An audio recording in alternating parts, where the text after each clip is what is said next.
Okay. Good afternoon. Welcome to the regularly scheduled meeting of the Welcome to the regularly scheduled meeting of the Economic Development and Regulatory Services Committee for today, which is March 9th. We've been joined by Council Members Fletcher, Gordon, and Cunningham, which is a quorum of the committee. We have a number of consent items on the agenda. Item number 2 are the liquor license approvals. Item number 3 is a very lengthy list of liquor license renewals. Item 4 are the gambling license approvals. 5 is a rental dwelling license reinstatement, as is item number 6. And items 7, 8, and 9 are all setting public hearings for various dates on, actually for April 7th, on a liquor catering ordinance change, an administrative issuance of license ordinance, and our towing truck services fee ordinance. Are there any items anyone on consent would like to pull? Seeing none, I'll move the consent agenda. All in favor signify by saying aye. Any opposed? Those items are approved. We'll then move to our public hearing item, which is item number 1. Who's going to be giving the report on item number 1? Okay, welcome. I'm going to take a shot at this.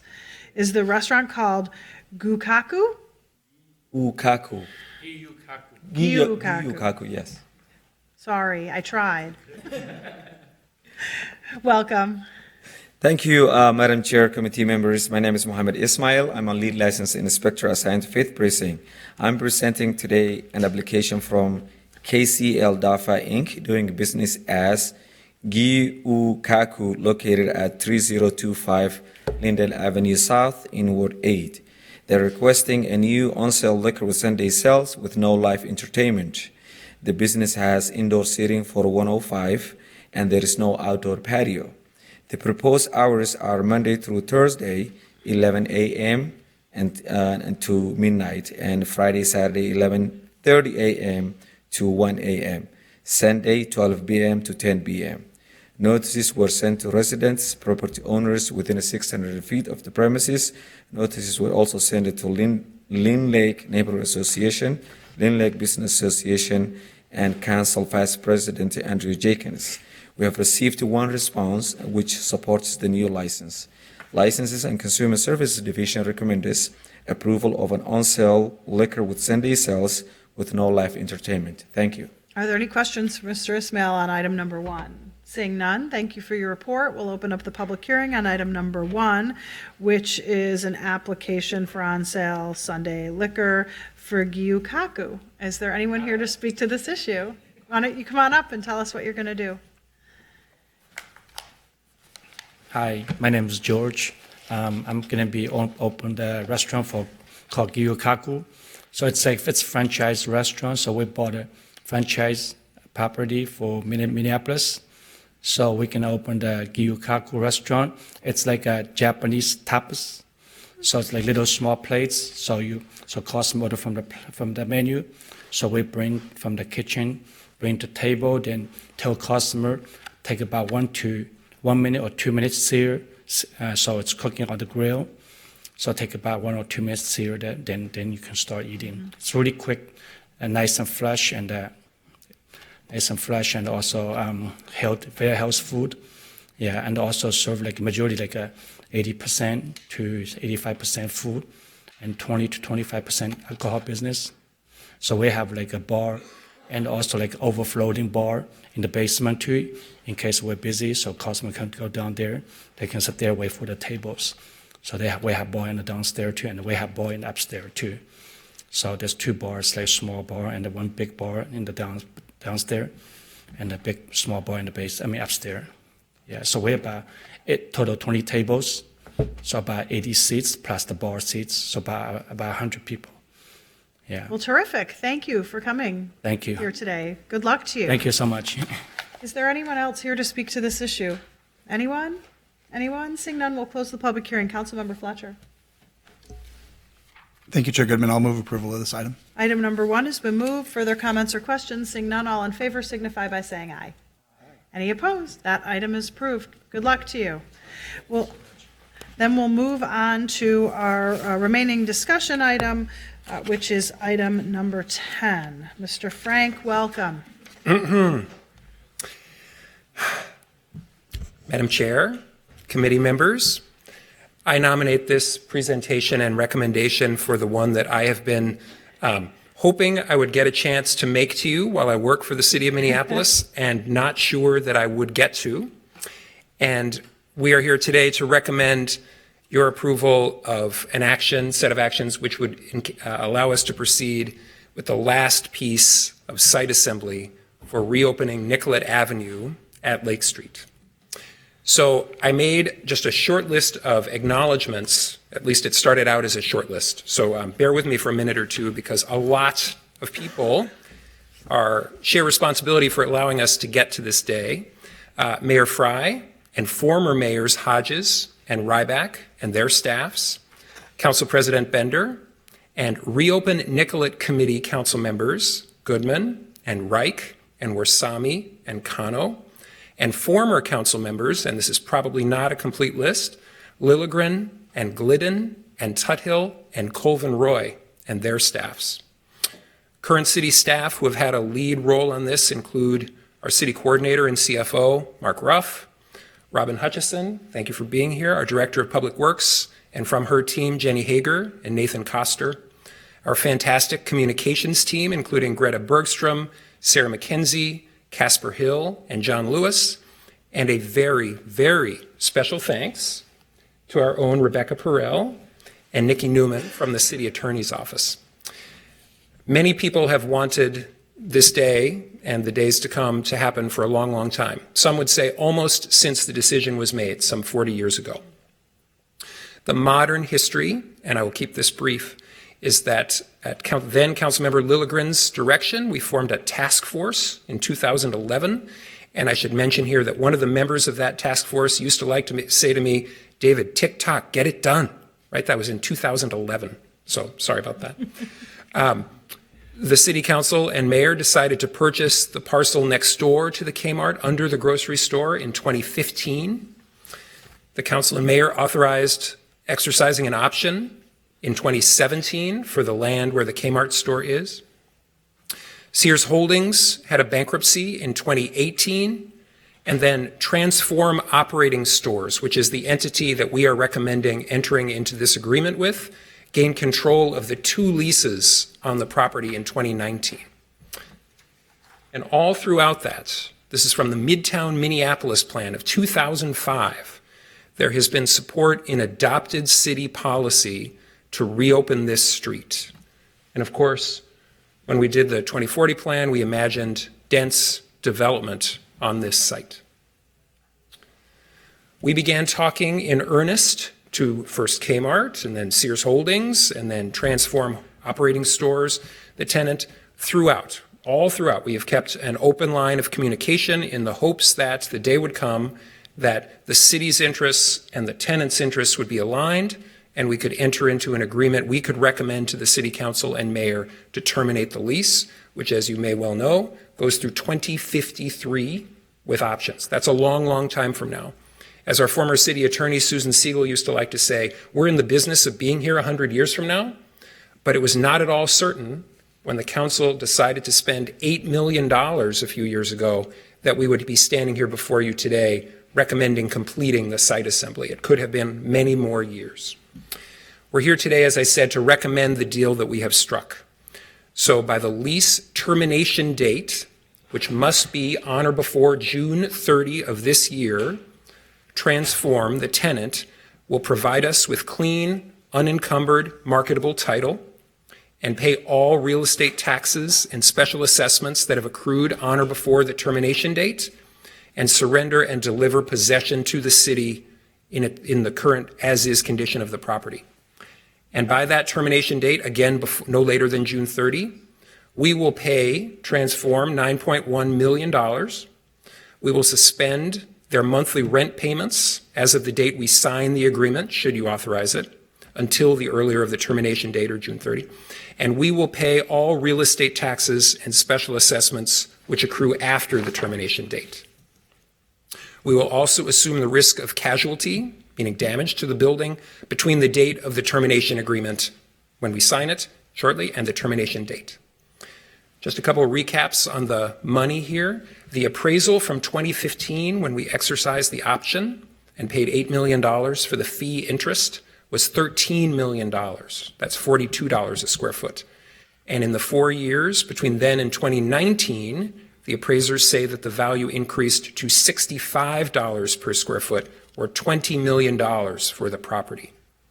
We are recommending spending the $9.1 million from the Streetcar Value Capture Fund, and that's the money that makes the deal go. I should say in a serious way that we know that the workers at this store who heard news about their future employment with Transform, Sears Holdings, Kmart this past week, that this is a change, and we are working to make sure that they are connected to the available resources from the state of Minnesota with whom we contract for rapid response training and outreach in the event of layoffs, and the shoppers in the area and across the city who have come to rely on this store as a place for affordable goods and count on it as a place to go shopping, have counted on it. Next steps, after we, should you say it's okay, we sign this agreement, we understand that the store will have a going out of business sale and will stop operating and move out and hand us possession no later than June 30. And even before that happens, we will have begun work on demolition of the two buildings, both the grocery store building, which stands there, and the Kmart, which stands there. That will follow, we hope, later this year. And we will have started planning our engagement. And I should mention that our plan is to do engagement together with our colleagues in Public Works about how the street functions. As Director Hutchison likes to say, we rarely get the chance to plan and build a street from scratch, which is an exciting opportunity. And we will do engagement about the street and about the future development together. It's the same people we will be talking to. We won't have street planning on a Tuesday and development meetings on a Thursday. We'll do those together. So I am grateful to the mayor and the council for your patience and vision to get us to this point, entering into a market transaction and then another one and another one without knowing if and when this day will come. It takes a lot of tolerance for listening to your staff recommend that it's a good idea, and also being willing to put the city out there, all without a clear sense of a timeline. So I'm very, very happy to stand here today and say we now have a very clear sense of this part of the timeline, and we strongly recommend entering into these agreements. Thank you very much.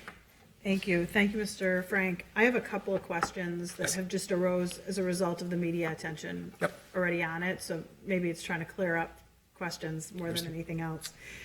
There's been a lot of chatter about, well, we're spending all of this money, yet there hasn't really been any kind of conversation about a land sale that could generate money. We'll put the road in, and that's what the cities do, but we'll likely sell the land on either side. Isn't that correct? So do you expect that we would recoup the land sale proceeds from the sale of the land to build the road? And then also, can you speak about the increase in taxable value that there would be on the property? I would guess right now they probably don't pay a lot in property taxes, but certainly a 5 to 10 story building of apartments, even if many of them are affordable, would still pay more taxes than the 1 story store. Could you speak to that issue? Yep. Madam Chair, great questions. So between the grocery store parcel of about 2¼ acres and the Kmart parcel of something just over 7 acres, let's call that roundly 10, we think it's something like an acre of land for the future right-of-way, exact width to be determined, but roundly speaking, which leaves about 9 acres for future development. We believe that we are paying something less than the current appraised value of the property when you add together what we paid for the fee interest several years ago and what we are now recommending that we pay for the lease termination. When you add those together, we feel we are paying something less than appraisal. So even factoring out the amount of land that would be needed for a street design and cost to be determined, we think that we are not overextending the city, I'll say it that way, as to the future. Our costs up front, we'll of course have to demolish the building and we will have other costs, but on a land for land basis, we are confident that we are not asking you to make a decision that overextends us in terms of what we're paying. You're hearing me not wanting to commit that we will make money or break even on the land sales, but there you go. And as to the property tax part of your question, Madam Chair, property taxes today are about $380,000 per year. It's important to us to close before June 30 on this transaction, because if the store is out, that makes the property tax exempt for next year, which will save the city money as part of our future ownership and that obligation. And then, yes, here in the 2040 plan, it's actually guided for Transit 15, to your point about 5 and 10-story buildings. So we have not done the math on property tax collections, but it will be many multiples of $380,000 per year. Thank you, Mr. Frank. There's also no grand plan to just give the land to some greedy developer for free, correct? Madam Chair, there is no grand plan or plan at all to give the property to a greedy developer for free, no. So our plan would be to sell the property to a plan to someone that will achieve the goals of the comprehensive plan, correct? Madam Chair, our plan will be to find someone to implement the goals of the comprehensive plan. Let me hedge about selling, right? So at some other large properties that we are working on these days, we've found developers who are very willing to talk about long-term leases, in which case we would also make money, just we may not sell the piece of property. But yes, the spirit of your question, the answer is yes. Okay, and then I actually think this will be a good economic development all around, no matter how you look at it. I do want to just caution us, though, and this is not aimed at anyone specifically. I myself have said things like, what a stupid decision 40 years ago. I want to remind folks that some of those people are still around, and they take offense at that, and they're hurt by it. And also, we don't want people 40 years from now saying what a stupid decision that 2040 plan was, which some might be saying. So I just urge us to talk about it as an opportunity to reopen the road and connect to the grid, and try not to cast aspersions on those that have made decisions in the past. I personally don't think it was a great decision, but it probably wasn't the worst decision the city made 40 years ago, and I have probably had my fair share of bad decisions over a 20-year period as well. So I just want to remind people, because I am getting contacts from the older people who might have been around at this time who said, how were we to know that this was a terrible idea? And when I was at Jones Harrison visiting with a 94-year-old family member over the weekend, she told me this was the Millers Stadium site. And I'm going to guess very few people who are sitting here right now remember that. But she remembers that. And so she felt that it made sense to put the Kmart there because it already was a super block. I don't know if it was a super block that had a road through it at the time, but I talked to a lot of 90-year-olds, and I'm reminded that we probably shouldn't cast aspersions, so I took it very personally and wanted to share that. Are there other questions anyone has? Otherwise, I'll open it up for comment and welcome Council President Bender and the mayor. Looks like there's no other questions, so I'll defer to Council Member Bender. Thank you, Madam Chair, and thanks for having me in committee today. This is a really meaningful benchmark in this project that has been decades in the making. When I took office in when I won my election in 2013, getting ready to take office in 2014, I sat down with former Ward 6 council member Robert Lilligren, who served as vice president of the council, just to talk about transition and hear what he had to say about being in office. And he told me that his number one priority in his time in office that was not yet complete was reopening Nicollet Avenue. It was on his whiteboard. Number one, he's the kind of council member that kept lists of things, as many of us do. And I told him I will work very hard on this, so make it a priority of mine. It was a community priority. That's why it was the council member's highest priority. And so those are the things that carry forward, no matter who's here, is things that rise up in the community to focus our efforts and attention. And that is because this building, blocking the roadway, is a huge barrier to connection in the community. It is a barrier to transit connections, to walking connections. This is a part of town where we're investing along with partners in a really great new transit service on the 35W corridor, but buses just a couple of blocks away on our city street have to go around this giant detour to connect north or south on a corridor that connects the entire length of the city of Minneapolis and into our partnering and bordering communities.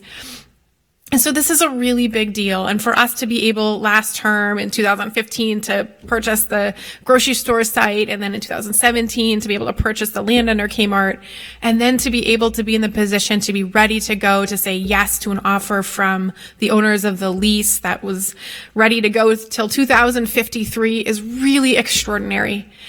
This kind of land assembly and assembly from all these different private partners is really difficult for a government entity to do. We can't compete that easily in the private market with private actors. And we did have competition from private landowners who were trying to purchase this site. It's a key site in the middle of the city. Of course, we have to be involved because we're the ones who build roads. And I think that's the really important point to make here, is that the reason that this site is such a priority for the city and of such interest is not because it's a surface parking lot with a one-story commercial building. There are hundreds of sites across the city that are one-story commercial buildings with surface parking around them. And we're not buying and redeveloping those sites. This is an infrastructure project. It's about connecting neighborhoods to each other. It's about connecting people to transit, to biking and walking corridors, and making this community connection whole again. And that is why it is such a high priority for the community and a citywide priority, because of the importance of this transit connection and corridor across our communities, across Minneapolis. I think it's really fair to say that there's no way we'd be in this position without Mr. Frank's leadership and tenacity. He called each of the private landowners and the leaseholder, multiple times over these years, keeping in contact, answering their questions, positioning the city again in a way with a lot of challenge. Government entities are not as flexible and nimble, knowing that every single decision had to come through our long public process, from even establishing the redevelopment area, which makes people nervous sometimes, to having all of the agreements be subject to council approval, council action. It's much more rightfully so. We have so much more transparency and steps built into public acquisition of land than a private entity does. It really puts us at a disadvantage when we're competing in the market. And so I just really want to thank David so much. Your just persistence, your relationship building that you did with all the private actors here, and there were many of them, the lawyers and the real estate people and the the changing actors that came and went, tracking folks down, in different parts of the country, and keeping those lines of communication open. It really put us in a position to be able to act quickly whenever there was finally a decision point to be made. And there are a lot of policymakers to thank, as David did. But really, our ability to act quickly last term when we got those two key pieces in place, the land, Chair Goodman and former Council President Barb Johnson, Mayor Hodges, really, we all sort of dropped everything for a little while and talked with our colleagues, and it felt at the time like a bit of a risk to take, especially on that first piece of land when we didn't know if we would get the rest of the pieces in place. Was this the right justification for city funds? And I think we see today that it was worth taking that risk. It was worth investing in this community priority. And to be here so quickly after those land acquisition agreements last term is surprising. It's a pleasant surprise to have all of the pieces in place, to have full public control over this 10-acre site in the heart of Minneapolis, and to be able to reconnect this roadway someday. I think it's really important for me to say every time we talk about this project that the community that is living and owning businesses nearby is under tremendous stress and pressure right now from displacement pressure in their community. It's a neighborhood that's 90% renter. There are lots of small businesses that are renting their spaces. And so as we move forward and dream big for how this place can transform in the future, it will always be grounded in those people who are there today. The small business owners, the folks who are living in public housing nearby, the folks who are on very slim margins working to make their rent meet every month. Those are the folks that will be front and center as we plan for the future here. We'll do everything in our power within our tools to make sure that this does not contribute to the displacement that we're seeing in the community. And I think that's a really important value that's been stated over and over in so many of our policies, and including in the Minneapolis 2040 plan. We have more tools in place now than we did a few years ago. We're working on doing more. And I think this kind of project just reemphasizes how important it is to keep pushing on those anti-displacement policies and anti-displacement work, because the last thing we want to see is to make a public investment here that brings harm or damage to the community that's there today. I know people are really excited about this site. We've had folks organize design charrettes even before we had full site control of the land. I know people are anxious to hear about next steps. I'm really excited that Public Works and CPED are already talking with each other. We have really smart staff working on these projects, both in Public Works and CPED across the enterprise. We won't have details, really soon about community engagement, but as soon as we design the process, we will have, a lot of time, I think, for folks to get involved in re-envisioning and reimagining the street and thinking about what we can do with the 10 acres of land here, whether it be done all at once or phased. Certainly, we know from extensive public engagement on lots of different issues that affordable housing and housing stability is a huge priority for this community. We hear that loud and clear. We also hear folks pushing us to be really open-minded and innovative in how we look at the public right-of-way here. How should we refocus and reorient this street? I don't think people should assume that it will be business as usual on this street. We have an exciting opportunity, as the Public Works Director said, to think and design a street from scratch here. And I think we will do it within the values that we've stated in our Complete Streets policy and our Climate Action Plan and all of the things that inform how we're thinking about public right-of-way. It's an exciting opportunity to be innovative. And then I think I'll finally say that, anything that we do here will be a question of resources. So the idea that we might be able to be innovative about ownership or really push the envelope on affordable housing, those things will come at a cost. So the question will be to this body, how do we want to prioritize investment and funding? We certainly could use this site as a revenue generator for the city to then reinvest in other parts of the city. We're doing that with another site in Ward 10 nearby. Or we could reinvest any of the funds that might come back to the city here to really push on affordability or other community goals. So those are the kinds of things that we'll have lots of time to weigh and consider moving forward. But the thing that is so important about today is that now it is no longer a question of if, but when we will reopen Nicollet Avenue. It's an important turning point in this project, and it is a result of decades of work by many people. Thank you. I'm going to call on the mayor, but I'm going to ask Robin, when? Like the road when? Can you outline some of your thinking after the mayor speaks about road work? Just so folks don't think that we're going to be like building a road in July. Because I think that folks think that though. Yeah, if I could let the mayor speak too. Go ahead. Thank you, Madam Chair. I'll try not to reiterate too many of the points the Council President just made, with the exception of some thank yous. Mr. Frank, your leadership, tenacity, and keen negotiating skills led to the deal that we've got now, and I think indisputably it's a good one. It is a good one for the city, not just because of the monetary value, not just because we are now in the position paying less than the market value on the whole, but also because it opens up a major blockage. It transforms a major artery and unclogs it in the same line. A council president, I know this has been a labor of love for yours for years now. And I remember talking about this with you last term. And one of the things we discussed is that we didn't anticipate this result coming forward even in our political lives. And so thank you for everything that you've done in all of your work. To all of the other elected officials, Mayors Rybeck and Hodges, council members Glidden and Lilligren, council members that are presently working here and serve in some capacity, whether through this EDRS committee or are part of adjacent wards, and I believe the boundary is very close.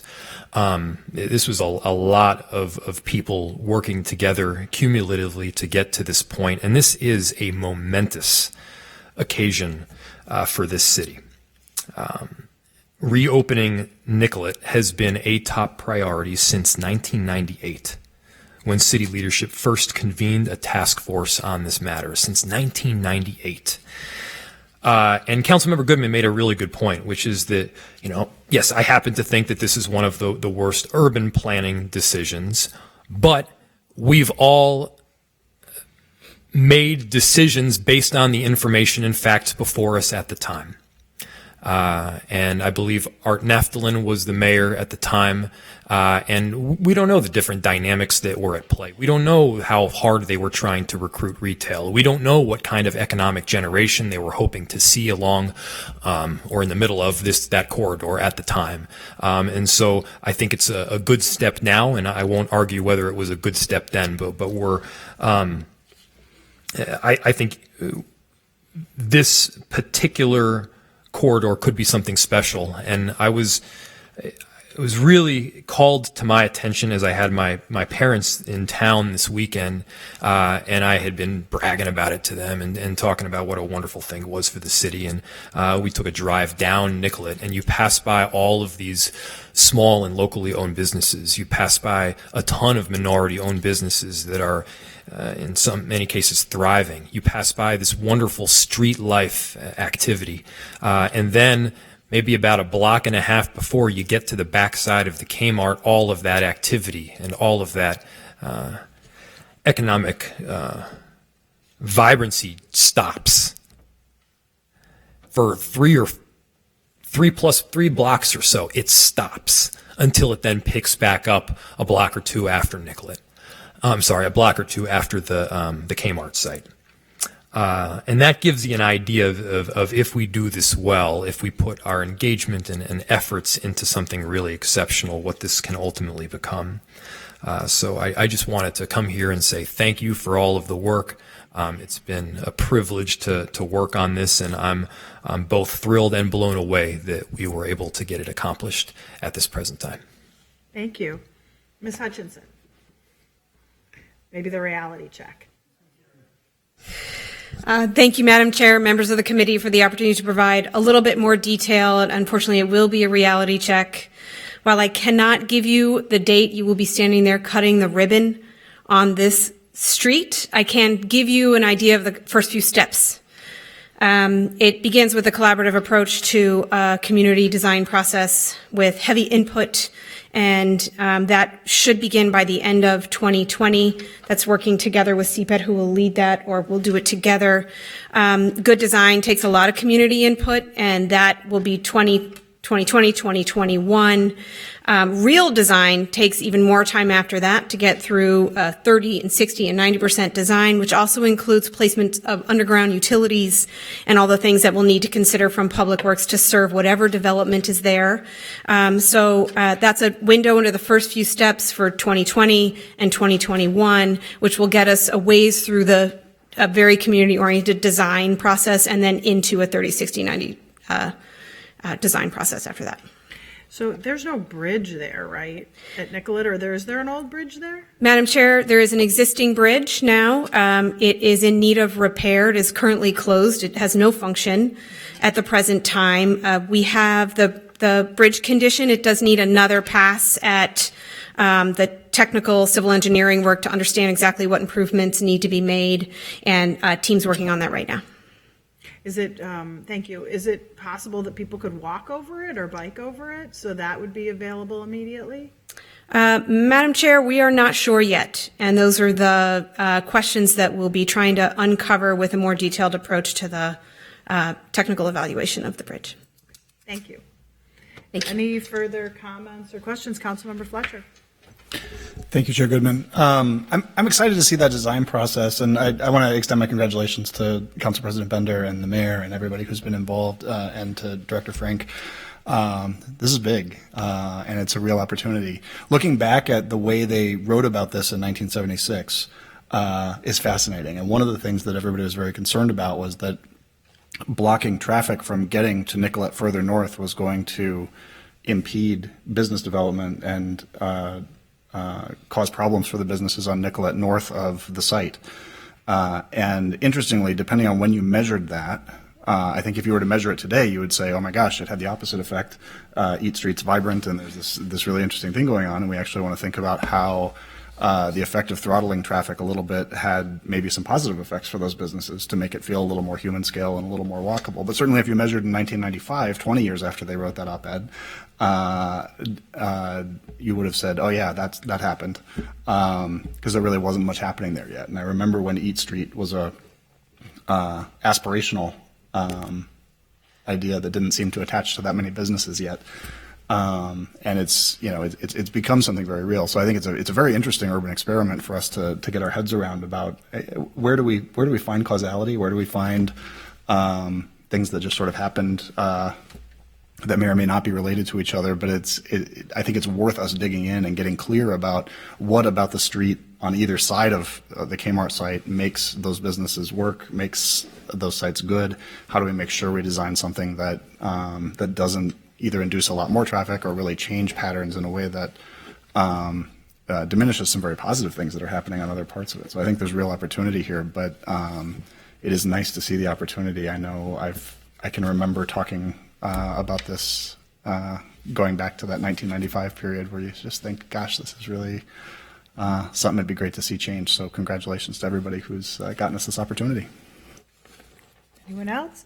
Okay, I'm going to move approval of item number 10, which is a lease termination agreement, actually, and authorizing the lease termination for compensation, approving the funds to the Department of Public Works and CPED. And so those are the two actions that we're actually taking today. All in favor of the chair's motion signify by saying aye. Aye. Any opposed? That item is approved. Seeing no further business before us, we are adjourned.